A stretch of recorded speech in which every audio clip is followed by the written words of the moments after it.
Alright, so Coulomb's law allows us to calculate the force that exists between two charged particles.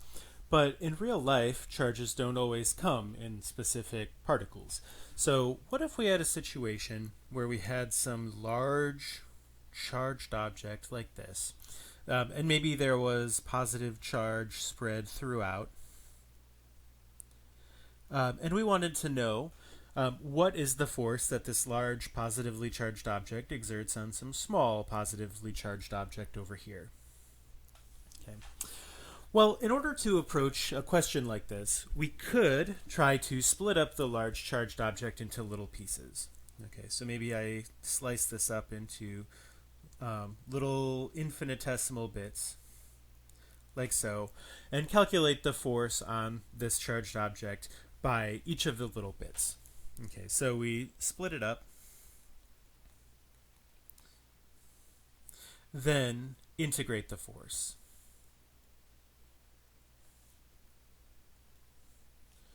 Okay, and in order to do that, it's actually pretty helpful to introduce the concept of a charge density.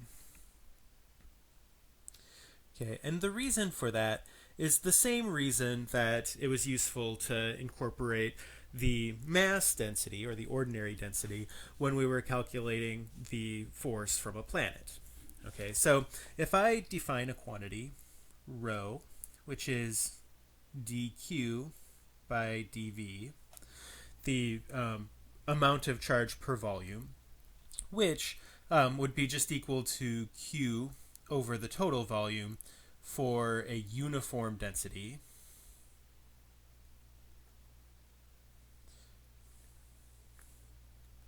Then we can use that to relate the volume of a segment to the amount of charge in that segment. If the density varies over the object, then obviously we have to do a little more work than if it is just uniform.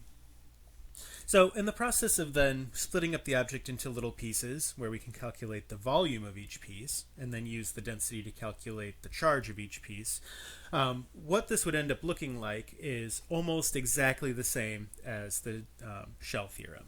So this would be a complete repeat of the shell theorem if this is a spherical charged object.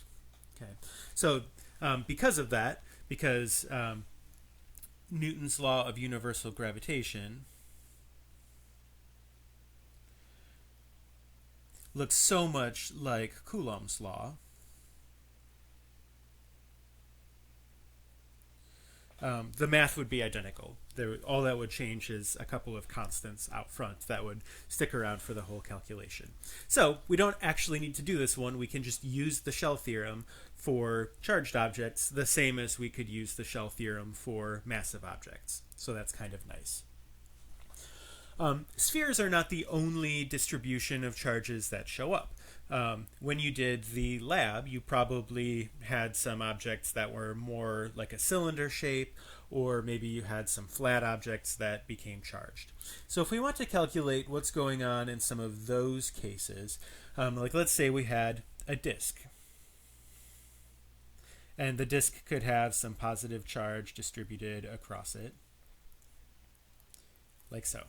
Okay, and if I want to calculate the force on some object that's a distance away from the disk, well, in this case, it's useful to talk about a surface charge density.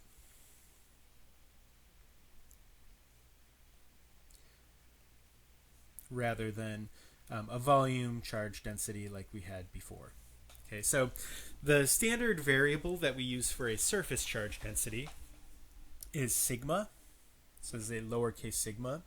And that is equal to dq over dA. So the amount of charge per area. If it is uniform, then this is just going to be equal to q over a for the whole surface. Okay, and if it's not, then again we may have to do some extra work in the process of doing the integral. Okay. Finally, the other situation that shows up pretty frequently is, let's say we have something like a charged wire or a charged cylinder. Sometimes we'll call this a rod.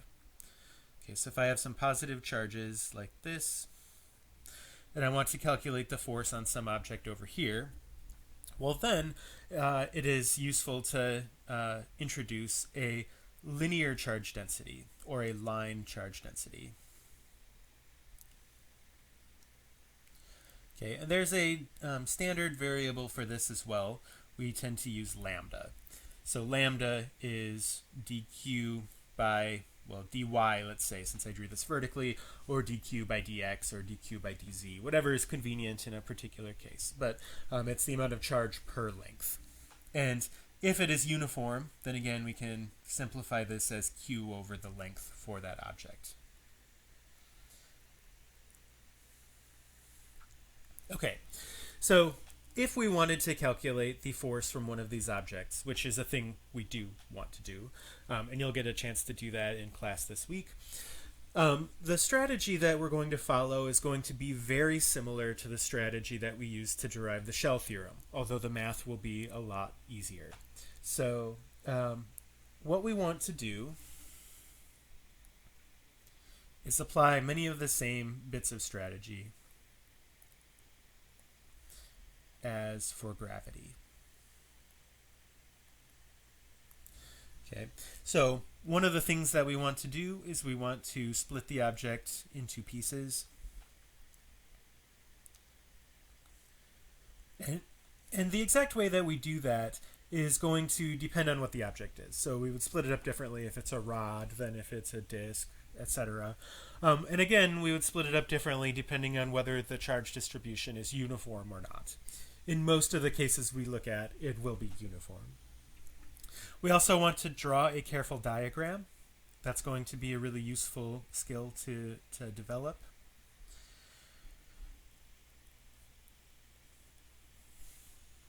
We're going to employ symmetry to guess the direction of the overall force and avoid having to do extra calculations. We're going to use some geometry in order to relate different variables together, so distances to angles and so on. And then finally, we're going to have to actually do the integral. Usually these will not be too complicated of integrals once it's set up. There are a couple of cases where it's a little challenging, but most of the time the integral itself is the easiest part of the whole problem. It's the setup that takes a lot of effort.